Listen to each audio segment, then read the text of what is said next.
Now when Jesus saw the crowds, he went up on a mountainside and sat down. His disciples came to him, and he began to teach them. He said, "Blessed are the poor in spirit, for theirs is the kingdom of heaven. Blessed are those who mourn, for they will be comforted.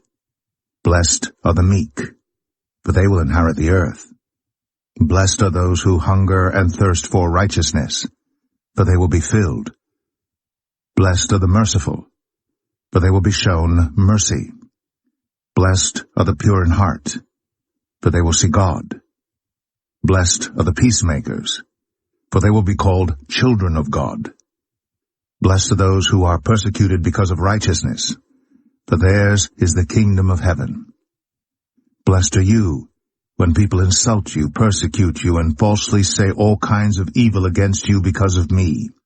Rejoice and be glad, because great is your reward in heaven, for in the same way they persecuted the prophets who were before you. You are the salt of the earth. But if the salt loses its saltiness, how can it be made salty again? It is no longer good for anything except to be thrown out and trampled underfoot. You are the light of the world. A town built on a hill cannot be hidden. Neither do people light a lamp and put it under a bowl. Instead, they put it on its stand, and it gives light to everyone in the house. In the same way, let your light shine before others, that they may see your good deeds and glorify your Father in heaven. Do not think that I have come to abolish the law or the prophets. I have not come to abolish them, but to fulfill them. For truly I tell you, until heaven and earth disappear, not the smallest letter, not the least stroke of a pen, will by any means disappear from the law until everything is accomplished. Therefore, anyone who sets aside one of the least of these commands and teaches others accordingly will be called least in the kingdom of heaven. But whoever practices and teaches these commands will be called great in the kingdom of heaven. For I tell you that unless your righteousness surpasses that of the Pharisees and the teachers of the law, you will certainly not enter the kingdom of heaven.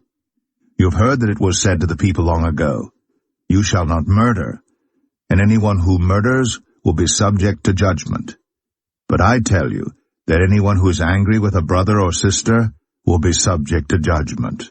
Again, anyone who says to a brother or sister, "Raka," is answerable to the court, and anyone who says, "You fool," will be in danger of the fire of hell. Therefore, if you are offering your gift at the altar, and there remember that your brother or sister has something against you, leave your gift there in front of the altar. First go and be reconciled to them, then come and offer your gift. Settle matters quickly with your adversary who's taking you to court. Do it while you're still together on the way, or your adversary may hand you over to the judge, and the judge may hand you over to the officer, and you may be thrown into prison. Truly I tell you, you will not get out until you have paid the last penny. You have heard that it was said, "You shall not commit adultery." But I tell you that anyone who looks at a woman lustfully has already committed adultery with her in his heart. If your right eye causes you to stumble, gouge it out and throw it away. It is better for you to lose one part of your body than for your whole body to be thrown into hell. And if your right hand causes you to stumble, cut it off and throw it away. It is better for you to lose one part of your body than for your whole body to go into hell. It has been said, "Anyone who divorces his wife must give her a certificate of divorce." But I tell you that anyone who divorces his wife, except for sexual immorality, makes her the victim of adultery, and anyone who marries a divorced woman commits adultery. Again you have heard that it was said to the people long ago, "Do not break your oath, but fulfill to the Lord the vows you have made."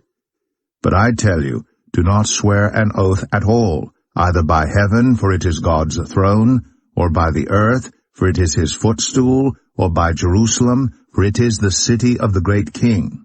And do not swear by your head, for you cannot make even one hair white or black. All you need to say is simply yes or no. Anything beyond this comes from the evil one. You have heard that it was said, "Eye for eye and tooth for tooth." But I tell you, do not resist an evil person. If anyone slaps you on the right cheek, turn to them the other cheek also. And if anyone wants to sue you and take your shirt, hand over your coat as well. If anyone forces you to go 1 mile, go with them 2 miles. Give to the one who asks you, and do not turn away from the one who wants to borrow from you. You have heard that it was said, love your neighbor and hate your enemy. But I tell you, love your enemies, and pray for those who persecute you, that you may be children of your Father in heaven. He causes his sun to rise on the evil and the good, and sends rain on the righteous and the unrighteous. If you love those who love you, what reward will you get? Are not even the tax collectors doing that? And if you greet only your own people, what are you doing more than others? Do not even pagans do that? Be perfect, therefore, as your heavenly Father is perfect.